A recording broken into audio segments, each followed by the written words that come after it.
सभापति तुलसीदास की जय। श्री गुरु चरण सरोज रज निज मन मुकुर सुधार। भरनव रघुबर बिमल जसु जो दायक फल चार। बुद्धहीन तनु जानिके सुमिरौं पवन कुमार। बल बुद्धि विद्या देहु मोहि हरहु कलेश विकार। वर्णानाम अर्थसंधानाम रसानाम छंदसामपि मंगलानाम च कर्तारौ वंदे वाणी विनायको। शांताकारं भुजंगशयनं पद्मनाभं सुरेशं विश्वाधारं गगनसदृशं मेघवर्णं शुभांगं लक्ष्मीकान्तं कमलनयनं योगविद्यानिलयं वन्दे विष्णुभवहरणं सर्वलोकैकनाथं। पवनतनय संकटहरणं मंगलमूर्तियो राम लखन सीता सहित हृदय बसौ सुरभो। पवन सुत हनुमान की जय।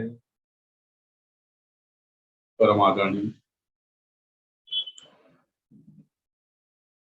श्री राम कथा सत्संग ऑनलाइन संगोष्ठी में जुड़े अपने सम्माननीय गुरुजन, सहपाठी भाईगण, मातृत्व शक्ति, इस आयोजन को विगत 2.5-3 साल से पूरा करने वाले संयोजक हमारे सम्माननीय श्रीमान जी पटेल और इस लिंक से अभी जुड़े जितने भी वक्तागण हैं, आप सभी के चरण कमलों में श्री चंदन मानस परिवार ग्राम कृष्णा छोटी सी बालक नंदू दासमानी की ओर से प्रणाम स्वीकार करें। और चयनित प्रसंग सबरी प्रसंग है और इस प्रसंग के आधार पे दिया गया प्रसंग सबरी के आश्रम पग उठारा। इसी लाइन से मैं शुरू करना चाहता हूं। और एक बात और विशेष, आज हिंदी बोलने का प्रयास करने जा रहा हूं, पढ़ा लिखा तो नहीं हूं, है थोड़ा सा। और मुझे आप देख लो भैया, सुविधा यदि आप लोग छत्तीसगढ़ी ठीक है तो कोई दिक्कत नहीं है। सब सुन रहे हैं, सब समझ रहे हैं, कहीं कोई आप लोग दिक्कत नहीं होना चाहिए। आपके जिसे बोले कि अभ्यास वैसे बोलो। हाँ, अभ्यास के लिए थोड़ा सा अभ्यास के लिए। तो प्रसंग वहां से शुरू होती है। बाबा तुलसीदास जी कहते हैं भगवान श्री रामचंद्र जी मुनियों के आश्रम में जाते हैं और मुनियों के द्वारा बताया गया जिन जिन ऋषि मुनियों का वहां पर में हड्डी का ढेर लगा हुआ था, उन्हीं के बारे में मुनि लोग बताते हैं कि प्रभु देखिए, यहाँ पर में हड्डी का ढेर है और बड़े बड़े संतों को, बड़े बड़े ऋषि महर्षियों मुनियों को राक्षस लोग खा जाते हैं। भगवान श्री रामचंद्र जी देख करके भुजा उठा करके, हाथ उठा करके कहते हैं, निश्चरहीन करम ही भुज उठाए प्रण किन, सकल मुनिन के आश्रम जाय जाय सुख दिन। बाबा तुलसीदास जी कहते हैं कि सकल मुनि, और प्रसंग है अरण्यकांड। अरण्यकांड जंगल का कांड है और जंगल में ही बड़े बड़े ऋषि मुनि निवास करते हैं। और ऋषि मुनि में देखिए, निवृत्ति मार्ग में घर परिवार को छोड़ करके सभी जंगल में जो निवास करते हैं, उन्हीं के आश्रम में भगवान राम स्वयं चल चल के जाते हैं और अपने दर्शन के माध्यम से या अपनी पहुंच के माध्यम से आश्रम को सफल करते हैं। आश्रम में निवास करने वाले जितने भी ऋषि मुनि हैं, भगवान राम के चरण में अपना मन लगाए हुए सबको आराम देते हैं, सबको शांत करते हैं, सबको सुख प्रदान करते हैं। ऐसे ही भगवान कृपा कर सबरी मैया के आश्रम में, सबरी के आश्रम पग उधारा, ताहि देहि गति राम उधारा, कबंध को गति प्रदान कर सबरी माँ के आश्रम में पहुंचते हैं। तो बाबा तुलसीदास जी एक संकेत करते हैं, वास्तविक में ऋषि मुनि पुरुष लिंग है और सबरी माँ स्त्रीलिंग है। तो क्या इनसे हम मुनि कहें, ऋषि कहें कि क्या कहें? सकल मुनि के आश्रम, हर आश्रम में भगवान राम जा रहे हैं, लेकिन यहाँ पर मैं भी सबरी के आश्रम पग उधारा, कहने का भाव मेरा एक ही है। ऋषि मुनि पुरुष हो या नारी, जिसका मन, जिसका बुद्धि, जिसका चित्त अहंकार को छोड़ एकाग्र हो, भगवान के चरण कमल में लग जाए। जैसे परिवार में रहते हैं तो परिवार में रह करके भी भगवान का पूजा करे, वो प्रवृत्ति मार्ग है। और परिवार को छोड़ करके एकांत जगह में रह करके भगवान का ध्यान करे, वो निवृत्ति मार्ग है। ऐसे ही सबरी मैया एकांत मार्ग, निवृत्त मार्ग अपनाती है। आखिर क्यों? प्रश्न आता है, निवृत्त मार्ग अपनाती क्यों है? तो उनके भी जीवन में कुछ घटनाएं होती हैं। यही घटना हमको आगे चलने में साथ भी देती है। सबरी मैया के बारे में संत जनों के माध्यम से सुना है। सबरी मैया शादी की योग्य हो गई थी, पता नहीं उस जमाने में किस उम्र में शादी करते थे। राजा सबर की बेटी सबरी मैया की शादी होने जा रही थी। खुद सबरी को पता नहीं थी। कोई सखी आई, सखी से पूछा गया कि इतने जो जानवर लाए गए, ये जानवर किस लिए? बोले, सबरी तुझे पता नहीं, तेरी शादी की रचना तेरे पिताजी के द्वारा की गई है। कोई राजा भील है, उनके साथ शादी का तय किया गया है, तो इन जानवरों को क्यों लाया गया है? बोले, आपके शादी में आपके जो कुटुंबी जन है, उनको सुस्वाद भोजन करवाने के लिए, इसको पकवान बनाने के लिए, सब्जी बनाने के लिए इनको लाया गया। सबरी मैया सोचती है, मेरी शादी और इतने जानवरों की हिंसा, इतने जानवरों की हिंसा होने के बाद मैं शादी कर पाऊंगी? तो ऐसे शादी से कोई मतलब नहीं। बाबा तुलसीदास जी लिखते हैं, बिना बतलाए घर को छोड़ देती है। तो क्या ऐसी घटना हर किसी आदमी के जीवन में हो सकती है? ये भी सोचने वाली बात। कोई घटना जीवन में आ जाए तत्काल वो घर छोड़ दे, ऐसा हो सकता है क्या? हम लोग कहते हैं इस जन्म के, इस जन्म में वो सुख पा रहे हैं। क्यों सुख पा रहे हैं? कि कमाए उनके पूर्व जन्म का है। वास्तविक में सबरी मैया का पूर्व जन्म क्या है? यदि हम पूर्व जन्म झांके तो वास्तविक में पता चलेगा। पूर्व जन्म में एक राजरानी थी, परमहिषी। कई संत जन पटमहिषी कहते हैं, कई संत जन परमहिषी कहते हैं। अपने राजा के संग कुंभ मेला गया और कुंभ मेला में जा करके कुंभ मेले के आनंद लेने लग गए। कुंभ मेला में जगह जगह सत्संग होता है। पटमहिषी को सत्संग सुनने का इच्छा जागृत हुआ और वो सत्संग सुनने के लिए, जाने के लिए तत्पर तैयार हुई।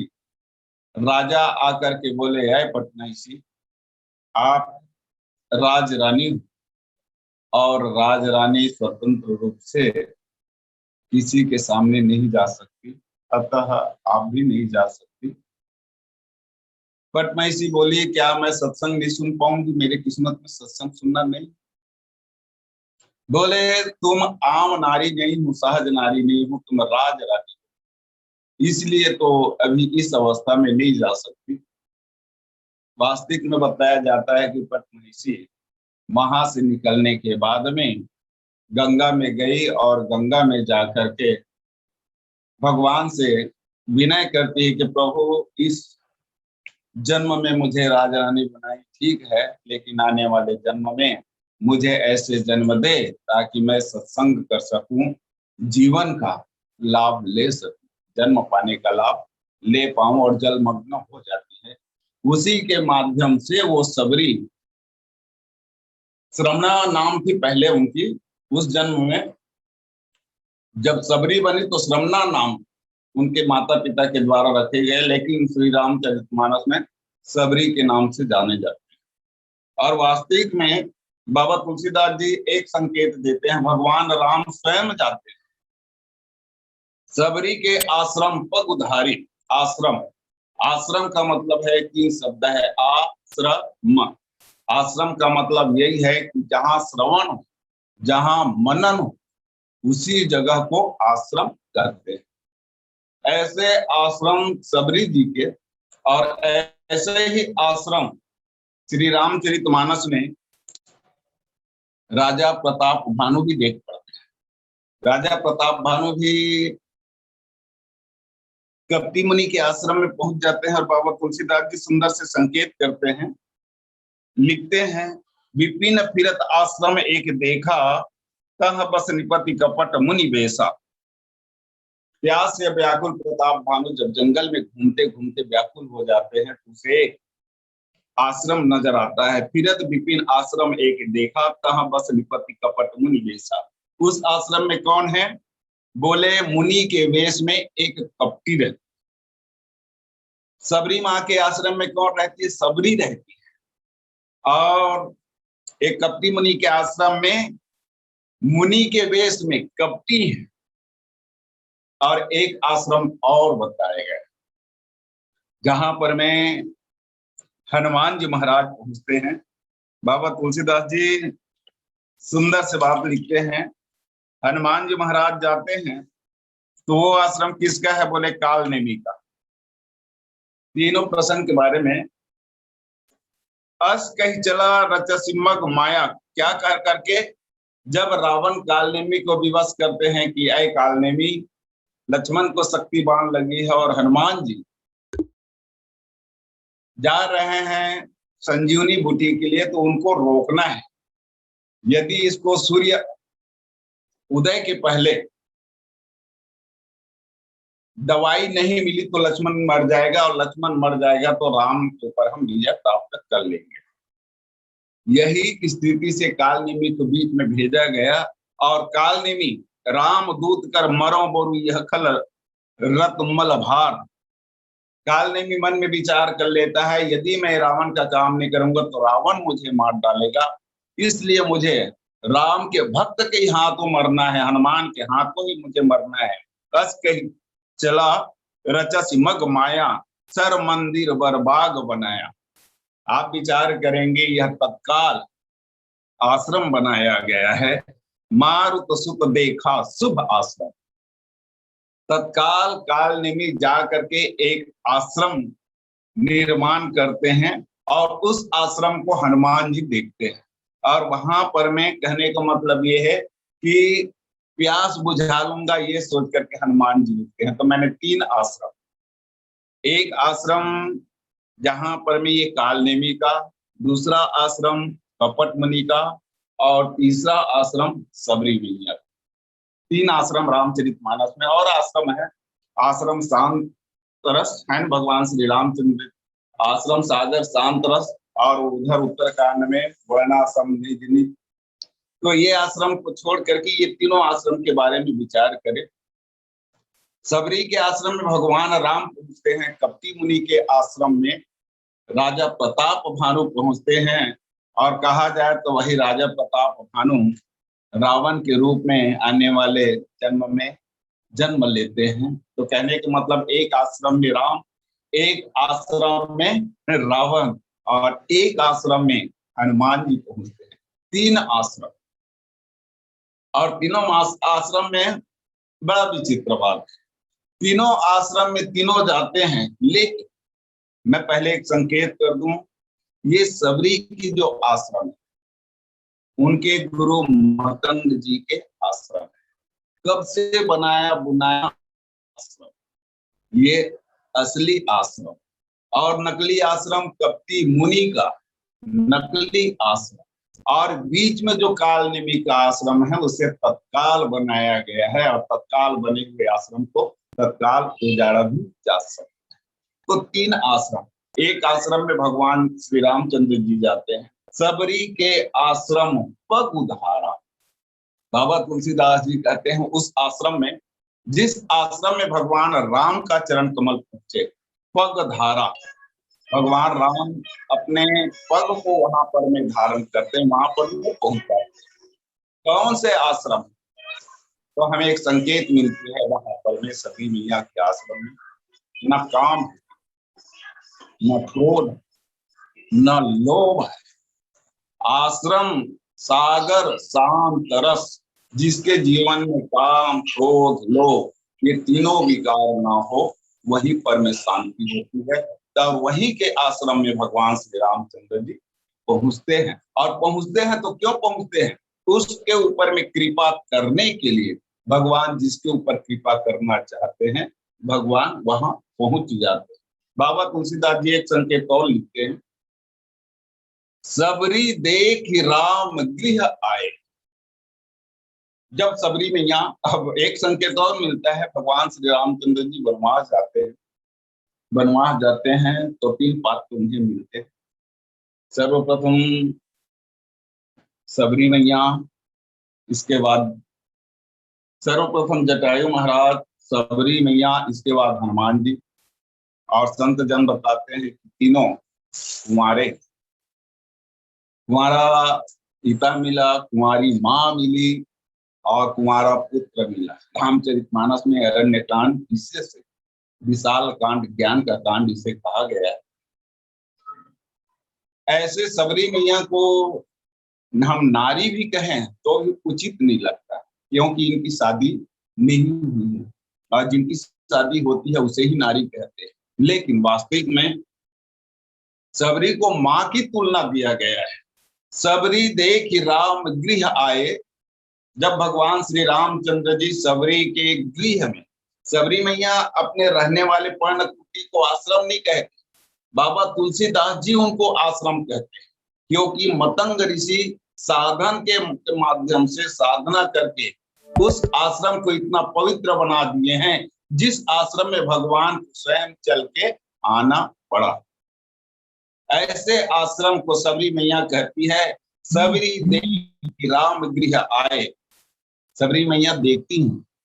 अब बाबा तुलसीदास जी एक संकेत करते हैं, वास्तविक में 5 कर्म इंद्री, 5 ज्ञान इंद्री देखती हैं, तो ज्ञान इंद्री के माध्यम से, और ज्ञान इंद्री आंख को कहा गया है, और आंख का संकेत है रूप से, और रूप भगवान का क्या है बोले सगुण रूप। सबरी देख राम गृह आए, सगुण रूप का दर्शन करती माँ सबरी मैया। अब जब सगुण रूप का दर्शन करते हैं और घर में आए हुए को मेहमान के रूप में जब आए हैं, तो सबरी मैया को पूर्व बीते हुए बात, किसके? मतंग ऋषि के, गुरु के, मुनि के वचन समुचित जी आए। गुरु के बीते बात उनको याद आ गई।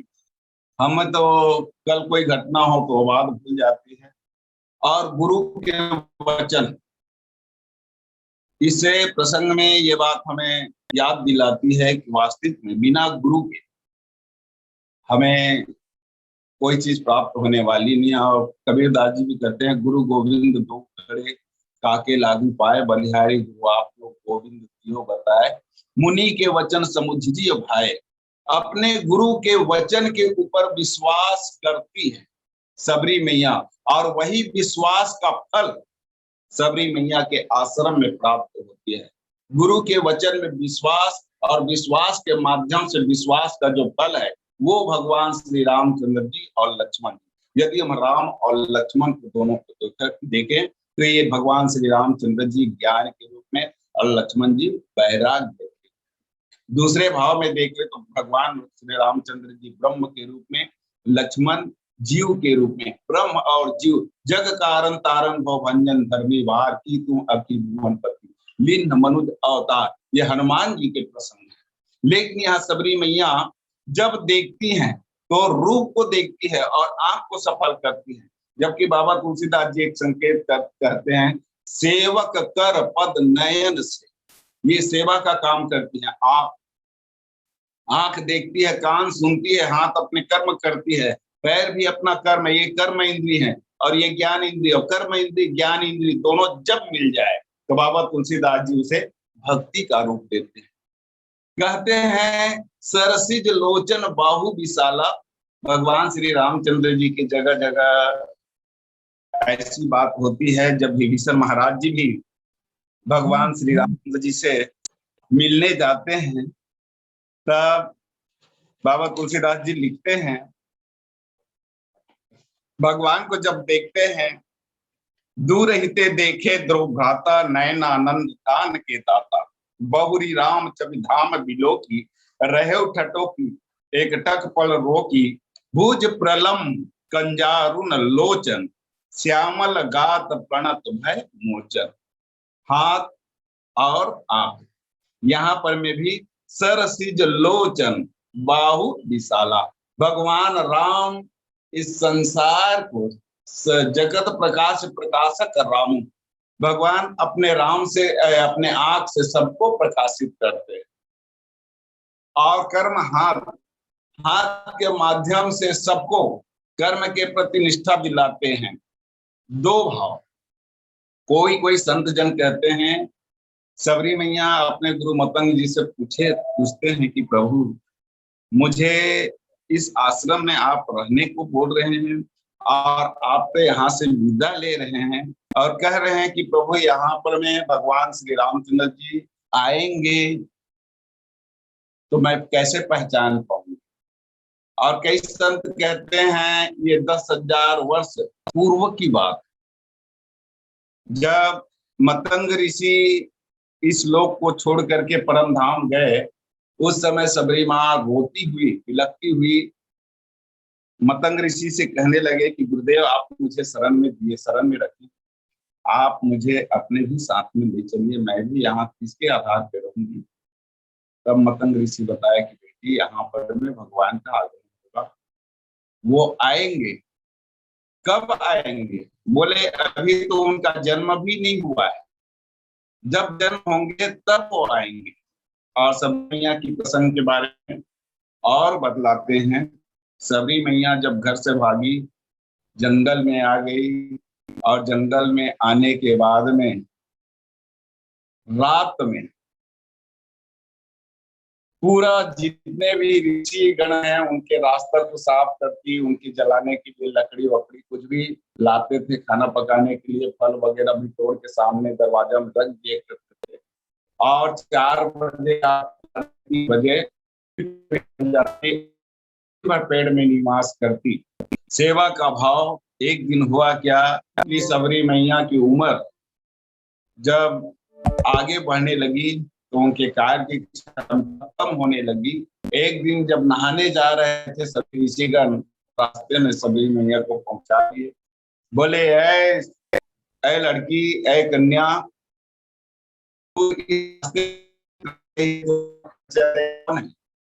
सबरी मैया बोली कि मेरे नहीं है, मैं एक अधम जाति की नारी हूँ। अधम जाति की नारी यहाँ पर मैं हमारे जो चलने की रास्ता उसे अपवित्र कर रहे हो, हमारे आश्रम को अपवित्र करने वाले कर रहे हो। जैसे भी आए सभी ऋषिगण मतंग ऋषि को बुलाए, मतंग ऋषि के पास यह बात रखी। मतंग ऋषि बोले कोई अपवित्र नहीं होती, कोई अधम नहीं होती, इस नारी को हम तपोबल से देखते हैं तो इसमें भगवान की भक्ति है और इस आश्रम में रहेगी। और मतंग ऋषि के माध्यम से, मतंग ऋषि के आश्रम में सबरी मैया को रखा गया और सबरी मैया मतंग ऋषि को अपना माँ बाप गुरु सभी रूप में देखते हैं और उनकी हर बात को मानते हैं। इसीलिए के लिए लिखा कि मुनि के वचन समुझिए भाई, मतंग ऋषि के वचनों को याद करके भगवान श्री रामचंद्र जी के रूप को सरसिज लोचन भाव विशाला, जटा मुकुट सिर उर बनमाला, श्याम गौर सुंदर दो भाई, सबरी परी चरण लपटाई। दोनों भाइयों को देखा, आंख, हाथ, सिर में जटा, जटा का मुकुट, गला में वनमाला, तुलसी की माला और भगवान राम और लक्ष्मण दोनों भाई, एक श्याम एक गौर, 5 भाव देखे और 5 भाव देख करके सबरी मैया उनके चरणों में गिर गई। चरणों में गिर गई और बाबा तुलसीदास जी एक संकेत और लिखते हैं, चरण में वही गिरता है जो अपने आप को समर्पित कर देते हैं। सबरी मैया अपने आप को समर्पित कर दिए भगवान राम के चरणों में। हम अपने आप को भगवान के चरणों में समर्पित नहीं कर पाते। क्यों? क्योंकि हमारे जीवन में अहंकार है। प्रेम मगन मुख बचन न आवा। वास्तविक में जब समर्पण कर दे, अपनी याद भूल जाती है, संसार की याद, अपने शरीर की याद, अपने देह की याद जब भूल जाती है, तब मुंह से कोई आवाज नहीं निकलती। पुनि पुनि पद सरोज सिर नावा। बार बार भगवान के चरणों में सिर नवाती है। उसके बाद बाबा तुलसीदास जी लिखते हैं, सादर जल लय चरणी पखारे। यहाँ पर मैं भगवान श्री रामचंद्र जी के चरण पखारने का भाव, एक तो केवट महाराज भगवान के चरण कमल पखारते हैं, उसके पहले महाराज जनक जी, सुनैना माँ ये चरण पखारते हैं, और तीसरे में सादर जल लय चरण पखारे, पुनि सुंदर आसन बैठाए। क्या सबरी मैया नियम से भगवान के चरण पखार सकती है? चरण पखारने का काम पति और पत्नी तो हो सकती है, लेकिन वो भगवान के चरण पखारने, सादर जल लय, सादर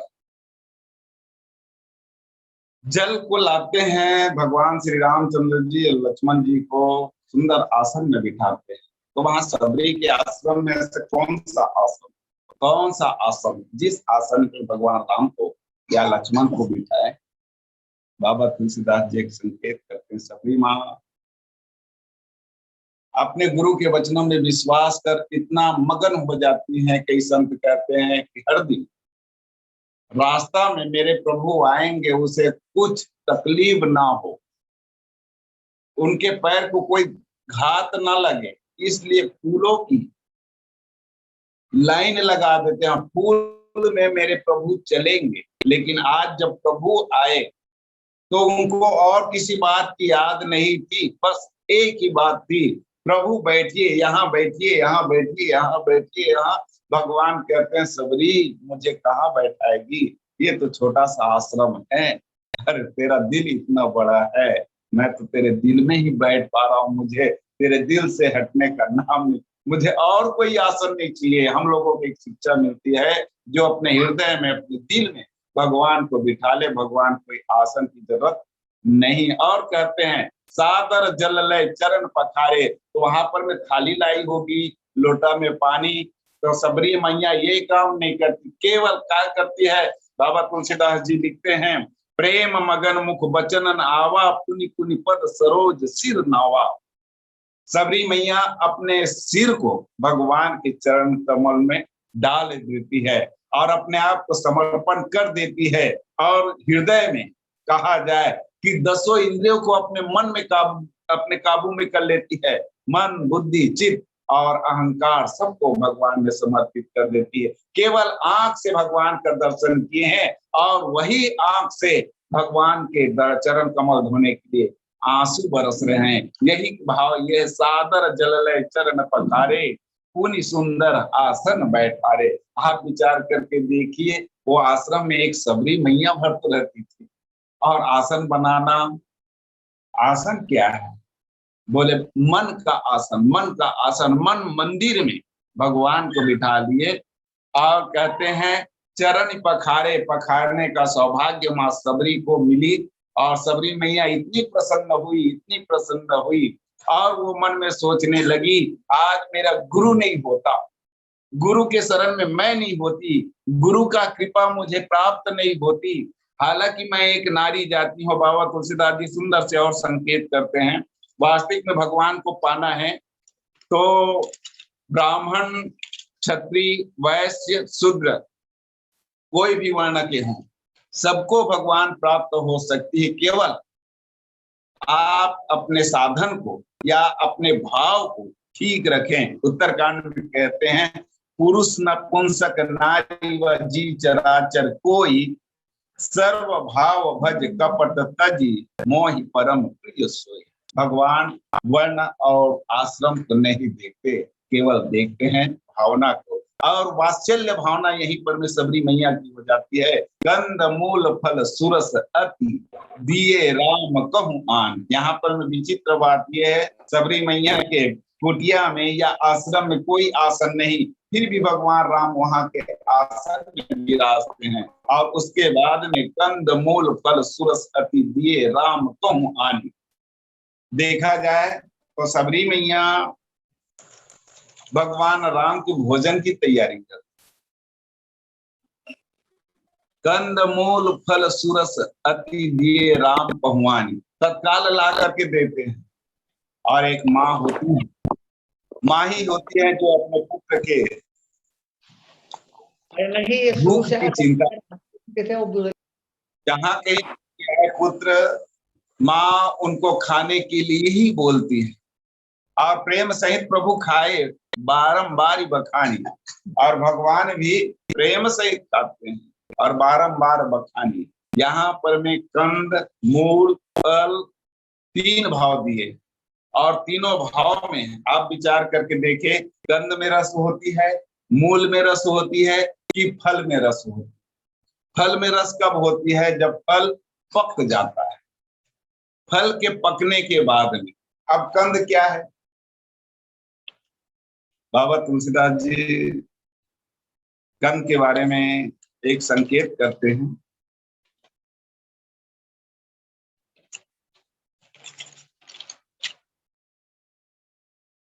भगवान श्री रामचंद्र जी के जन्म और जन्म के समय गृह गृह बाज बधाव शुभ प्रगटे सुषमा कंद। चंद्रमा, चंद्रमा का रूप दिया गया है। चंद्रमा शांति का प्रतीक है। और कंद आप जानते हैं, कंद जिसमें छोटे छोटे छोटे छोटे कंद जो धरती के अंदर रहते हैं, जिसे हम कांदा कहते हैं, या जिसे हम एक बीज कहें। बीज है तो वहां से मूल की उत्पत्ति होती है, पेड़ की उत्पत्ति होती है। तो शंकर कांदा लाल लाल, वही पहले से बटोर करके रखी थी।